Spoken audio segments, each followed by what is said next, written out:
Hi, this is Business with Dave. In this video, I'll be telling you how you can make extra money from your market store business. But before I get into that video, I would like to thank everyone who has subscribed to the channel. You guys are all awesome, and obviously continue subscribing. If you found this video useful, really appreciate those numbers going up. So yeah, let's jump straight into this video. So my first tip is to offer masterclasses or courses on what you're making or what you're doing or what you're selling to customers. Honestly, if you can broaden the customer's horizons on how you make stuff or how they can make it at home or make it for their family, then that builds that customer relationship. It builds that customer trust. It builds that, okay, these customers are literally buying from you quite regularly, and why wouldn't you educate your customers? Let them know about more of the stuff you can make or stuff that they can make at home for them and their family. And obviously, you're not technically losing customers because these people are paying for your teaching. They're paying for your time. They're paying to learn from you. And that's the best sort of ways in order to build that customer loyalty, because honestly, if they want to not make it at home for themselves and just be super convenient, then they can come buy from you. But if they want to make it like a family thing, or their friends and family coming over and they can make what you're doing or have it as a gift, then that's such a good education to be offering to customers, and customers are more likely to come and support you and hopefully learn from you as well, and hopefully that will turn into a separate business in itself. Because when you're offering courses, offering masterclasses, then that brings people into your home ultimately, and you're bringing them into your craft. So you have been honing in your craft, and you could be offering good tips and offering what materials and stuff they should be using and where to buy from. These are some of the stuff that customers won't often find online or often would learn from other people. If you can be that expert, then you're building your reputation. You're building a good brand image for you and your business, and hopefully building that trust that people will believe and honestly will trust to continue buying from you from the years and months to come. The second thing is to set up supper clubs. So obviously if you're doing food, or if you're doing like street food and food products, then you could literally be setting up supper clubs in either whether in your home or in a pop-up location where people could buy tickets. You could be creating like a 3 or 4 or 5 course meal, and people could be buying tickets, and you could be making the food for them. But that whole supper club environment, that whole easy, chilled going, trying something more specialist as well. And maybe if you're a chef or if you're a home cook and you want to share your love of cooking for people, appealing to customers, appealing to those who have already bought from you, and offer them a new kind of experience. Lots of people love that nowadays, and with the power of the internet, you can advertise events and have that on and appeal to more people. Particularly if you're, for example, making pasta and you're selling pasta to people, and you could offer supper clubs to try different variations of sauces and pastas and stuff like that. People want that experience. People want to be able to build upon their knowledge and hopefully share their experiences with their friends and family, because ultimately it's all about sharing. And ultimately with a supper club, you're opening your doors up to people, and hopefully the doors will always remain open with those customers, because you're building trust, you're building like social skills, you're building knowledge, you're building relationships.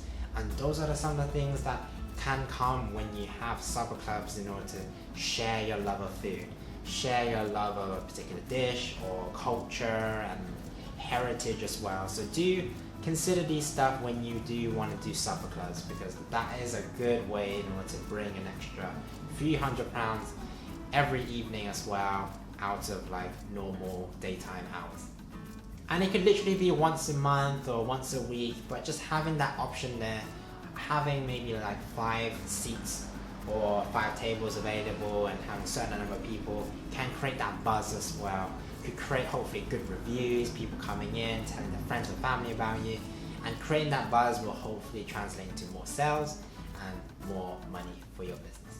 Third thing you can do is to create products for your customers in order to buy from you and for them to take it home.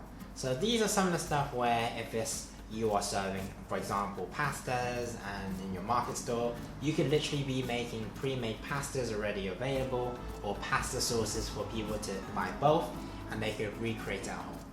Or for example, if you used to sell baguettes and you make your own sriracha sauce or you make your own mayonnaise, you can literally bottle those up and have those things as things that people can gift to other people or for them to take home.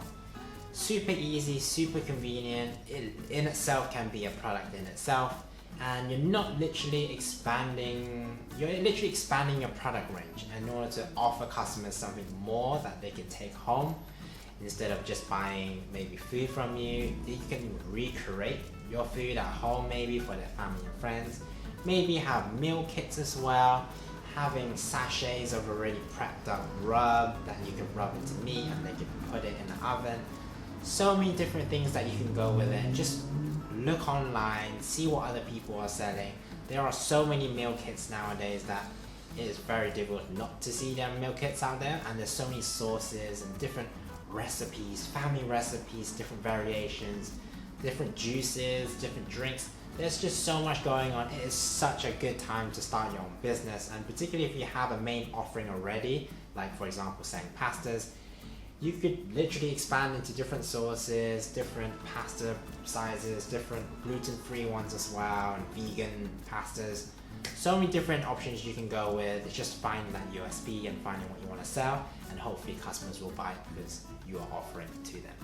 And because these are already your customers, they're more likely to buy from you because you've already built that trust and knowledge, and people know how you are and you're sociable and you build a relationship.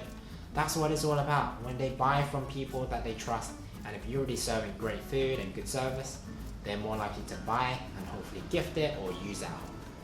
So the fourth thing you could do is offer a catering service. So this could be a social gathering or a corporate event or a lunches and stuff like that. Being able to cater to like bigger audiences for maybe like a more discounted rate in order to sell more bigger bulks of your food. That's an excellent way in order to create a sort of catering business that will cater to office people or offering to private events and private parties, and you could be doing those on a weekend, doing on your days off, and they could generate quite a lot of money if you consider the amount of people that are there. They may be offering you a set amount and you just make a set amount, and you'll be generating that money, that guaranteed income of money. Why not do catering for those people? Why not offer more than what you're doing at a market store level? You could literally have someone man the market store level, and then you could be doing all the catering for other people, private events. So many different things that you can be doing and stuff to consider when you're doing catering as well. It in itself is a whole business model in itself.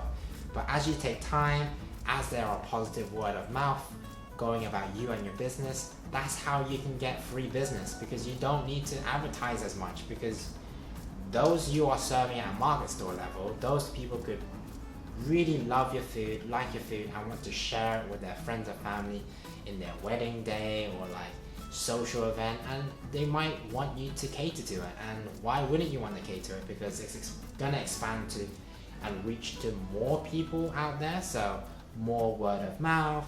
They say your food is delicious, why wouldn't they come check out your market stores? It will go back and forth. So do consider doing a catering service, because it reaches more people, and hopefully you can sell more of your stuff all at one time, sort of with a guaranteed amount of traffic coming on.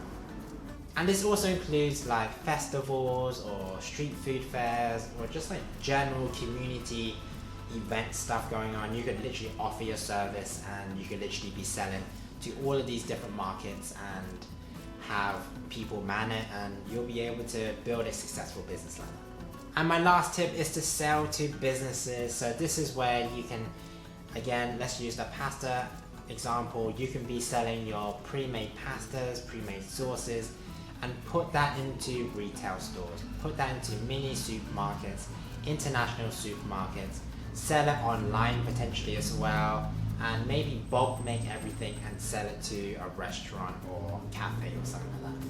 So many different options to consider, but if you can sell to businesses, so this is B2B, be able to cater to as many people as you can, because ultimately if it's good enough to sell to people and they see value in hopefully both buying your produce and selling it to their own customers, then you are on a right path, and that you can see your business expanding beyond a market store business. So you're catering to maybe online people, retail is being served in restaurants as well, and your sources are being well known, and hopefully that gains traction, gains reviews, being advertised on other places for free. So many different things you can be doing and consider. So do have a look at the different avenues and what will work best for you. But obviously do feel like don't do everything all at once. Do plan it out, see what the different options are, and see what will work for you. Having a catering business might not work for you because you don't have time or you don't have enough resources, but maybe doing a source on the side can be that option, that extra revenue stream. But you don't have to do all of the stuff I've mentioned in this video, but these are just some of the stuff you can consider. Maybe do one of them to try it out and see how that works, improve on it. If it works, continue doing it, and maybe open another source of avenue. But don't rush into it. There's so much you'll be learning. If you've not already perfected your market store model, then perfect it first before expanding into different avenues, because there's a lot of stuff, a lot of work that goes into it, a lot of time, a lot of investment, and you're going to need your solid core business to be doing well first in order to sustain these other hopefully sources of revenue. So thanks for this video, guys. Hope you found this video useful. If you did, like this video and consider subscribing to the channel. Love to see those subscribers go up like always. And I've been Business with Dave. I'll see you in the next video like always. See ya.